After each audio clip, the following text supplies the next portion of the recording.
ये कहानी एक सुनसान आइलैंड से शुरू हुई है जहाँ जोआ नामी लड़की होश में आई है। उसे कुछ याद नहीं आ रहा कि वो यहाँ कैसे आई। उसके इर्द गिर्द कोई इंसान भी नहीं। तो यहाँ से बाहर निकलने का रास्ता ढूंढने के लिए वो इधर उधर भटकना शुरू करती है और तभी उसे रेत में पड़ी हुई एक बोतल नजर आती है। इस बोतल को उठाते ही जोआ की गुजरी हुई बातें याद आने लगी। वो यहाँ कैसे आई थी, ये बात थी एक हफ्ते पहले की, जहाँ वो अपने घर पर थी। उसे एक अननोन नंबर से एक आइलैंड पे होने वाली पार्टी का इनविटेशन मिलता है जो कि बिल्कुल फ्री था। जोआ बगैर कुछ सोचे समझे वहाँ जाने के लिए हाँ कह देती है। हालांकि ट्रिप के रूल्स भी काफी अजीब थे।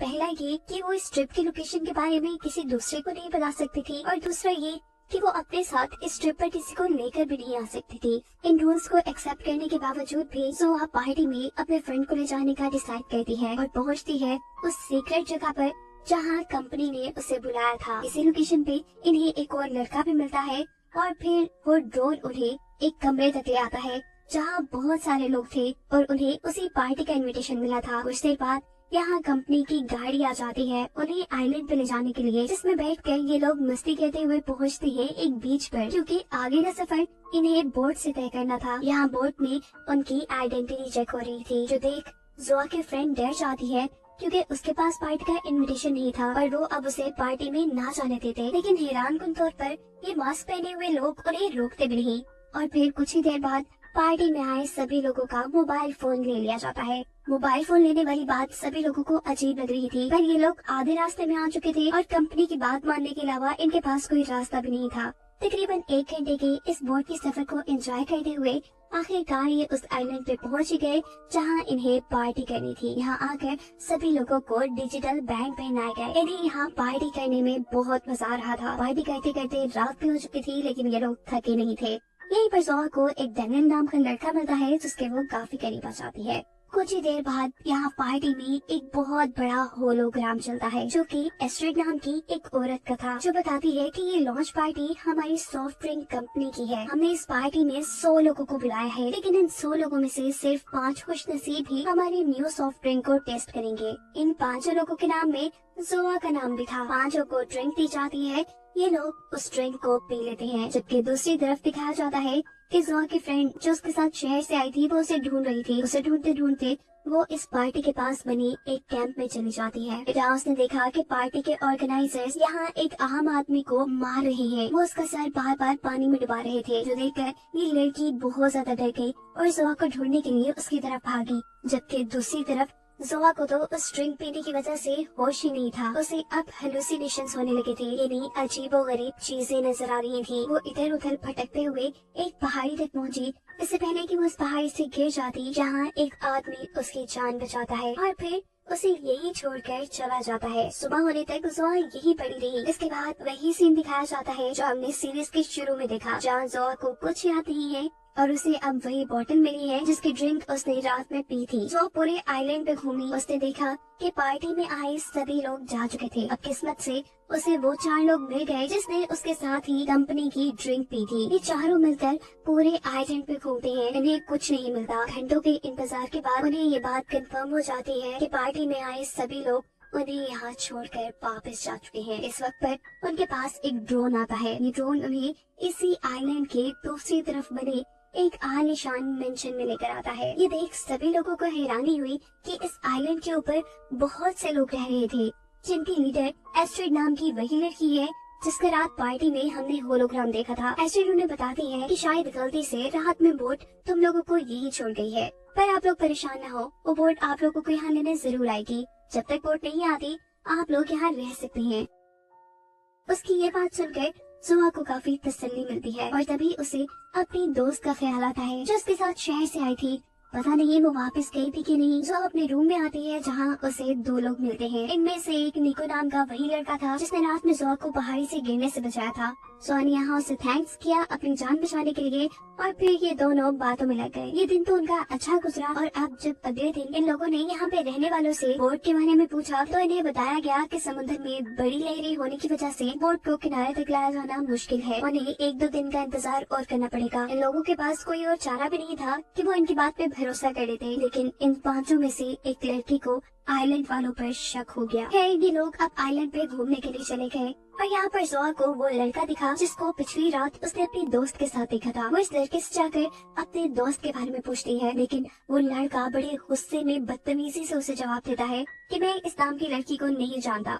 जोआ अब डर चुकी थी, उसे भी आइलैंड के लोगों पर शक हो रहा था। इस सब के बाद जोआ दोबारा आइलैंड के मेंशन में आ गई, जहाँ वो देखती है कि एस्ट्रिड इस आइलैंड के सभी लोगों को योगा करवा रही है। जोआ को तो इन चीजों में कोई इंटरेस्ट नहीं था, पर एस्ट्रिड की कन्विंस करने पर वो आ जाती है। जिसके बाद एस्ट्रिड ने जोआ से उसकी पर्सनल लाइफ के बारे में सवालात किए, जिसके जवाब में जोआ ने बताया कि उसका बचपन बहुत ही मुश्किल से गुजरा। उसकी मॉम ड्रग एडिक्ट थी, इसी वजह से जोआ को खुद अपना भी और अपनी बहन का भी ख्याल रखना पड़ा। ये सब सुनने के बाद एस्ट्रिड उसे हौसला देते हुए गले लगाती है। इस सब के बाद आइलैंड के लोग इन पांचों को बताते हैं कि कल को कंफर्म आप लोग की बोट आ जाएगी और आप लोग यहाँ से बाहर जा पाएंगे। लेकिन वो लड़का जिसे आइलैंड वालों पर शक था, वो अभी भी उनकी बातों का एतबार नहीं करता, जबकि दूसरी तरफ दिखाया जाता है कि बाकी चारों लोग तो आइलैंड के लोगों से काफी खुल मिल चुके थे।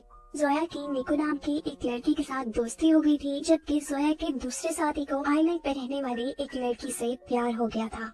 दिखाया जाता है कि अब एस्ट्रिड ने इन पांचों के यहाँ से जाने के लिए फेवरेट पार्टी का इंतजाम किया हुआ था, पर जब सब लोग पार्टी में बिजी थी तो जोआ का वो साथी जिसे आइलैंड वालों पे बिल्कुल एतबार नहीं था, वो यहाँ से निकलने में लग जाता है। आइलैंड के किनारे पे आके उसने दूर से आती एक बोट देखी जिसमें इस आइलैंड पर रहने वाले लोगों के लिए सामान आया था। ये बोट इस लड़के के लिए एक उम्मीद थी, उसे इस आइलैंड से बाहर जाने का रास्ता मिल गया था, पर ये बात वो अपने सभी साथियों को बताने जाता है। लेकिन जब कोई इसकी बात नहीं सुनता तो वो अकेला ही आइलैंड के किनारे पे आके छुपते छुपाते तैरते हुए उस बोट के अंदर घुस जाता है। रात थी, इसीलिए वो सो गया था। जब सुबह उसकी आंख खुली तो आइलैंड की एक लड़की उसे देख चुकी थी। वो उसे कुछ बोलने का मौका ही नहीं देती और अपने एक गैजेट से उसको मार देती है और फिर इसी लड़के की डेड बॉडी के साथ दोबारा इसी आइलैंड पे वापस आ गई। और यहाँ पर अब इस आइलैंड का सच रिवील होता है। इस आइलैंड पे रहने वाले सभी लोग एक कम्युनिटी है जिनकी लीडर एस्ट्रिड है। उसी ने अपने आइलैंड के कुछ लोगों को ये काम दिया कि बाहर से आने वाले लोगों के साथ दोस्ती करके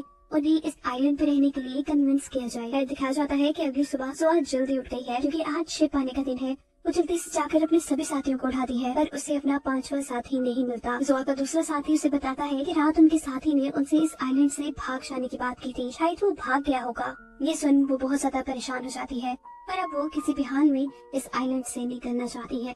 साथ ही जोआ के ग्रुप के दो लोग एस्ट्रिड की कम्युनिटी का हिस्सा बनने के लिए मान गए। दिखाया जाता है कि एस्ट्रिड हमेशा इस आइलैंड पे रहने के लिए उनसे एक कॉन्ट्रैक्ट साइन करवा रही है।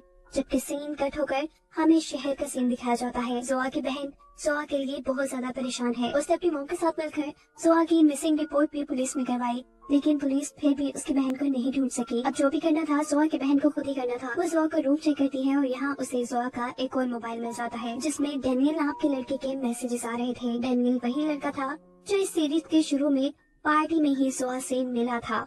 वो और जोआ काफी करीब आ गए थे। डेनियल की इन मैसेजेस से जोआ की बहन को जोआ के आइलैंड पे जाने के बारे में पता चला और उस आइलैंड का पता चलाने के लिए उसने डेनियल नामी इस लड़के से मिलने का फैसला किया। सीन कट होकर दोबारा आइलैंड का सीन दिखाया जाता है जहाँ अभी तक जोआ को कोई बोट लेने नहीं आई, जहाँ इनकी कम्युनिटी का दोबारा से योगा सेशन शुरू हो चुका है।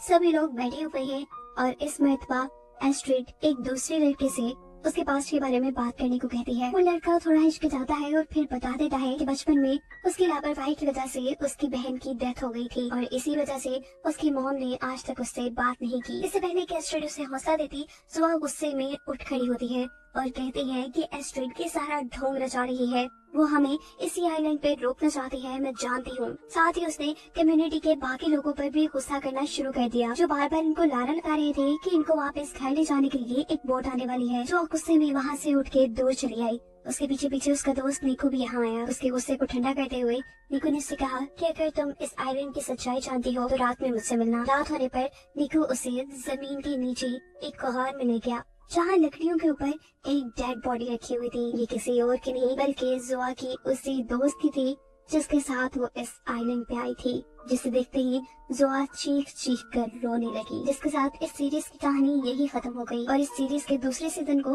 बिल्कुल इसी सीन से शुरू किया गया जहाँ अभी भी जोआ अपनी दोस्त के लिए रो रही है। यहाँ जोआ ये जान पाई है कि उस रात जब उसे लगा कि उसकी दोस्त उसे छोड़कर इस आइलैंड से जा चुकी है, असल में उस रात उस लड़की का मर्डर कर दिया गया था। जोआ ने अपने दोस्त के मरने के गम में कई दिन यहाँ बेड पे ही गुजार दिए। इसी रात यहाँ पर एक बहुत बड़ा तूफान आता है। आइलैंड के सभी लोग जोआ के साथ आइलैंड के दरमियान में मिलकर खड़े हो जाते हैं ताकि इस तूफान से वो बच सके। इसी रात जोआ एक बेल नामी लड़की से मिली जिसने जोआ को इस आइलैंड की सच्चाई बताना शुरू की। उसने बताया कि हमारी कम्युनिटी में एक लिंक का वर्ड यूज होता है, जिसका मतलब मैं तुम्हें समझाती हूँ। जब भी इस आइलैंड पे हफ्ते 2 हफ्ते बाद नए लोग आते हैं, उनके साथ कम्युनिटी का एक लोकल आदमी जुड़ने की कोशिश करता है ताकि वो उसे इस आइलैंड पे रहने के लिए मना ले। बेल बताती है कि तुम्हारा लिंक निको है और जितना हो सके तुम उससे दूर रहो। ये बात जानकर जोआ काफी परेशान हो गई। जोआ अब गुस्से में निको के पास जाती है और उनसे इन सारी बातों के बारे में पूछती है और कहती है कि तुमने मुझे मैनिपुलेट करने की कोशिश की है ना। सारी सच्चाई जोआ के मुंह से सुनने के बाद निको को इस बात का यकीन हो गया कि कोई तो कम्युनिटी के अंदर का बंदा ये सारे राज फाश कर रहा है। ये बात बताने के लिए वो एस्ट्रिड के पास गया और यहाँ हमें पता चलता है कि एस्ट्रिड के कहने पे ही जोआ की दोस्त को मरवाया गया था और एस्ट्रिड के ही कहने पर निको ने जोआ को उसकी फ्रेंड की डेड बॉडी दिखाई थी ताकि निको उसे डराकर इस आइलैंड पे रोक सके। लेकिन अब निको एस्ट्रिड से कह रहा था कि ये मुझे लगता है कि हमने ये काम गलत कर दिया। वो तो अपने दोस्त की डेड बॉडी देखने के बाद और भी ज्यादा डर चुकी है और यहाँ से जाने के बारे में बात कर रही है। एस्ट्रिड कहती है कि अगर जोआ इस आइलैंड से बाहर चली गई तो वो हमें पकड़वा सकती है, हमें उसे खत्म करना पड़ेगा। अब एस्ट्रिड ने जोआ को अपने रूम में बुला लिया और पीछे ही अपनी इंस्पेक्टर को भी, जो उसे अपने गैजेट से मार देती। एस्ट्रिड से बातें करते करते चुपके से इंस्पेक्टर उसके पीछे आ गई। उसके सिर के ऊपर वो अपना गैजेट रखते हुए उसे मारने ही वाली थी कि तभी जोआ बोल गई, एस्ट्रिड मैं आपसे माफी चाहती हूँ, शायद मैंने हम बहुत बदतमीजी कर ली है और अब मैं आपकी कम्युनिटी का हिस्सा बनना चाहती हूँ। उसकी ये बात सुनते ही एस्ट्रिड पीछे वाली लड़की को जोआ को ना मारने का इशारा कर देती है। जोआ जो कि जान गई थी कि ये लोग उसे मारने वाले हैं, अपनी जान बख्शते देखकर उसे भी सुकून का सांस मिला और वो अपने रूम में वापस आ गई जहाँ निको था। उसके साथ बातों ही बातों में जोआ को ये पता चला कि जोआ के बारे में सब कुछ एस्ट्रिड को निको ने ही बताया है। ये बात जानकर वो उसके ऊपर बहुत ज्यादा गुस्सा हुई। जोआ अब बहुत ज्यादा गुस्से में आ चुकी थी, वो अपना बदला लेना चाहती थी, इसीलिए रात में उसने सबके सोने का इंतजार किया और फिर एक स्क्रू ड्राइवर की मदद से निको को मारने के लिए पहुंची। इससे पहले कि वो निको को मार पाती, उसी की दूसरी रूममेट क्लोडिया उसे देखकर उसे रोक देती है। उसके मुंह पे हाथ रखते हुए वो उसे पीछे की तरफ लेकर आई। क्लोडिया ने सुबह होने पर उसे बताया कि उसके बॉयफ्रेंड ने भी यहाँ से भागने की कोशिश की थी, पर कम्युनिटी के लोगों ने उसे मार दिया। पर अब मैंने भी यहाँ से निकलने का प्लान बना लिया है। तुम्हारी तरह ही हर कुछ हफ्ते बाद नए लोगों को इस आइलैंड पे लाया जाता है ताकि वो एस्ट्रिड की कम्युनिटी का हिस्सा बन जाए और जिस दिन हम लोगों को यहाँ लाया जाएगा उन्हीं की बोट में छुपकर हम यहाँ से भाग जाएंगे। जोआ को क्लोडिया का ये आइडिया काफी पसंद आता है और वो ये आइडिया जाकर अपने बाकी साथियों को बताती है। साथ ही उसने इन सबको आइलैंड का सारा सच भी बता दिया, जो जानकर ये लोग भी शौक हो चुके थे। फिर अब दिखाया जाता है कि रात में एस्ट्रिड के हस्बैंड ने अपनी एक एनिवर्सरी की पार्टी रखी है। एस्ट्रिड के हस्बैंड यहाँ एस्ट्रिड के प्यार के लिए एक स्पीच दे रहे थे कि तभी अचानक कोई उनका सॉफ्टवेयर हैक कर लेता है, जिसके जरिए उन्हें एस्ट्रिड को मारने की धमकी मिलती है। ये चीज इन सबको काफी परेशान कर गई थी, इसीलिए अब कम्युनिटी के सारे मेंबर्स इस मामले का पता चलाने के लिए बैठ जाते हैं। इस कम्युनिटी के हेड मेंबर्स में से एक लड़की जो कि हैकिंग जानती थी, वो एस्ट्रिड को बताती है कि दूसरा हैकर बहुत पहुंचा हुआ है और मैं उसके सिस्टम तक नहीं पहुंच पा रही। ये लोग अब फैसला करते हैं कि ये इस कम्युनिटी के किसी एक मेंबर को मारकर उस हैकर तक अपना पैगाम पहुंचाएंगे और उन्हें बताएंगे कि एस्ट्रिड कितनी खतरनाक है। असल में एस्ट्रिड एक कल्ट की मेंबर है। कुछ लोग जोआ को मारने का कहते हैं तो कुछ लोग जोआ की रूममेट क्लोडिया को, जिसके बाद दिखाया जाता है कि रूम में से क्लोडिया को 2 इंस्पेक्टर गिरफ्तार कर लेते हैं। जोआ समझ चुकी थी कि यहाँ कुछ तो गड़बड़ है। वो इन लोगों से पूछती है कि आखिर आप क्लोडिया को कहाँ लेकर जा रही हैं, लेकिन ये लोग जोआ को खामोश रहने का कहते हुए क्लोडिया को लेकर यहाँ से निकल जाते हैं। एक पहाड़ की चोटी पे ले जाकर इन लोगों ने अपने मेटल डिवाइस के जरिए क्लोडिया की जान ले ली। तो सीन कट होकर दूसरी तरफ हमें दिखाया जाता है कि शहर में लोग अपने गुमे हुए प्यारों का पता चलाने में लग चुके हैं। एक आदमी ने अपने बेटे को ढूंढने के लिए एक प्राइवेट इन्वेस्टिगेटर को हायर किया। इस इन्वेस्टिगेटर ने अपना काम शुरू किया और जल्द ही उन सभी लोगों की लिस्ट निकाली जो उस आदमी के बेटे के साथ गायब हुए थे और इसी के अंदर जोआ का भी नाम था। इसलिए इन्होंने जोआ की फैमिली को कांटेक्ट करने का फैसला किया। यहाँ जोआ की बहन तो खुद ही जोआ को ढूंढ रही थी। वो फाइनली अब डेनियल नाम के उस लड़के से मिली जो जोआ के साथ पार्टी में गया था और वापिस शहर भी आ चुका था। उसने जोआ की बहन को सारी पार्टी की बात बताई।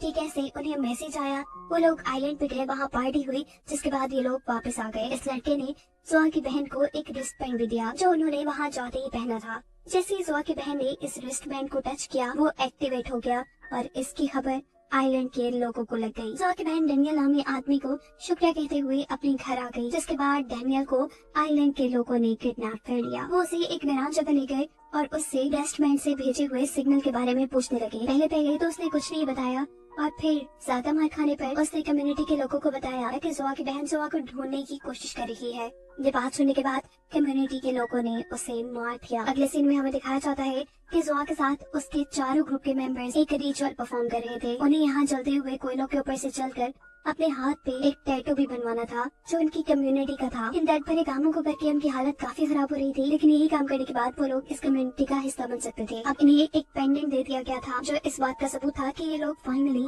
इस कम्युनिटी का हिस्सा बन चुके हैं। इनके हाथ पे जो टैटू बनाए जा रहे थे असल में वो स्टार रेटिंग थी। एक स्टार का मतलब था कि ये लोग कम्युनिटी के मेंबर हैं, 2 स्टार का मतलब था कि ये लोग कम्युनिटी की मैनेजमेंट का हिस्सा है और 3 स्टार का मतलब था कि ये लोग कम्युनिटी के हेड मेंबर्स में शामिल हो गए हैं।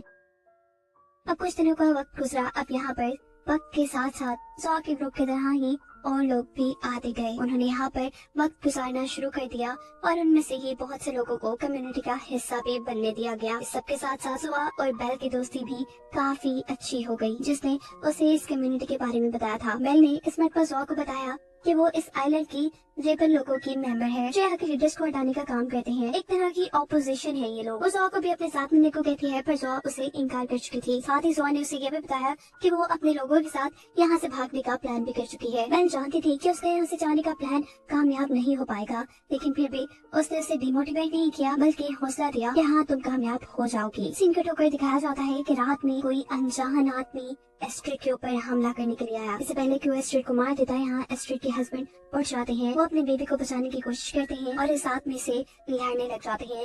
यह आदमी बड़ी चालाकी से इस आदमी को चाकू मारते हुए यहाँ से भाग जाता है। एस्ट्रिड अपने हस्बैंड को लेकर हॉस्पिटल जाने लगती है। वो यहाँ अपनी कम्युनिटी की क्लिनिक नहीं गई थी बल्कि वो इसी आइलैंड पे बने दूर एक हॉस्पिटल में गई थी जहाँ उसका इलाज कर दिया गया था। जिसके अगले दिन हम देखते हैं कि एस्ट्रिड ने दोबारा अपनी कम्युनिटी की मीटिंग बुलाई, लेकिन इसमें उसने अपने हस्बैंड पे होने वाले हमले के बारे में किसी को नहीं बताया। इसके बजाय उसने बताया कि हमारे आइलैंड पे नए लोग आने वाले हैं, इसीलिए आप सबको अपनी अपनी जिम्मेदारियां पूरी करनी होगी। हर किसी को कोई ना कोई काम दिया गया ताकि लोगों को अपनी कम्युनिटी में जमा करने का ये बुरा प्लान उनका आसानी से पूरा हो सके। ये खबर सुनते ही जोआ और जोआ का साथी तो काफी खुश थे क्योंकि अब वो टाइम आ चुका था जिसका ये लोग इंतजार कर रहे थे। ये लोग फाइनली इस आइलैंड से बाहर जा सकते थे अब। लेकिन उनकी ये खुशी तब गम में बदली जब उन्हें पता चला कि पार्टी में उन्हें मेन जगह पे काम करना है। वहाँ पे कैमरा भी लगे हो सकते थे, यानी इनके ऊपर भरपूर नजर रखी जा सकती थी। जोआ जो काफी दुखी थी और बीच में बैठी थी, उसके पास अब उसकी दोस्त बेल आती है। जोआ अपनी सारी प्रॉब्लम उसे बताती है कि कैसे वो तो यहाँ से भागने का प्लान कर रही थी, लेकिन अब उसकी ड्यूटी मेन पार्टी साइड पे लगा दी गई है जहाँ से सब लोग उसके ऊपर नजर रखेंगे। तब बेल उसकी मदद करने का फैसला करती है और कहती है कि तुम अपने प्लान पे फोकस करो, वहाँ लोगों का ध्यान भटकाने का काम मैं कर लूंगी। फाइनली अब लोगों की बोट भी यहाँ तक आ गई, पार्टी शुरू हो गई। जोआ और जोआ का साथी बगैर किसी को शक दिलाए कई घंटे यहाँ खामोशी से काम करते रहे। फाइनली अब वो टाइम आ चुका था जब जोआ को अपना प्लान पूरा करना था। उसकी दोस्त बेल उसका यहाँ साथ देने वाली थी। उसकी कम्युनिटी के जितने रिबल मेंबर्स थे उसने सबको साथ मिलाते हुए यहाँ पर एक शॉर्ट सर्किट करवा दिया, जिससे यहाँ अफरा तफरी मच गई। इस चीज का फायदा उठाते हुए जोआ का दूसरा साथी पहाड़ी की दूसरी तरफ गया। उसने वहाँ से रेत हटाई और वहाँ उसे एक ऑक्सीजन सिलेंडर और मास्क मिला जो बेल ने ये उनके लिए वहाँ रखे थे, जिसको लगाने के बाद वो पानी के अंदर छुपते हुए बोट तक पहुँच गया। बोट में चढ़ते ही अब उसके सामने आइलैंड का ड्रोन आ चुका था।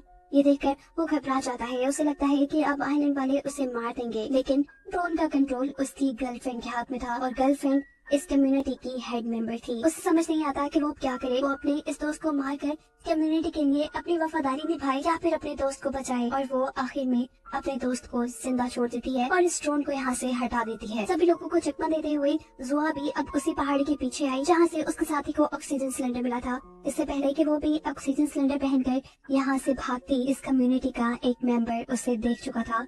वो उसे यहाँ पर मारने की कोशिश करता है। इससे पहले कि वो अपना काम पूरा कर देता, यहाँ पर जोआ का दूसरा साथी आकर पीछे से उस पर हमला करके उसे मार देता है। वो पाते ही अब जोआ भी पानी के अंदर छलांग लगा चुकी थी। फाइनली ये लोग इस आइलैंड से बाहर जाने वाले थे। इससे पहले कि वो बोट पर चढ़ती, उसे दूसरी बोट में कोई जाना पहचाना इंसान नजर आता है जो उसकी बहन थी और इस पार्टी में आ चुकी थी। अपनी बहन की जान बचाने के लिए अब उसने अपनी जान को दांव पे लगाने का फैसला किया और इस आइलैंड पे ही रुकी रह गई। और यही दिखाते हुए ये कहानी यहाँ खत्म हो जाती है।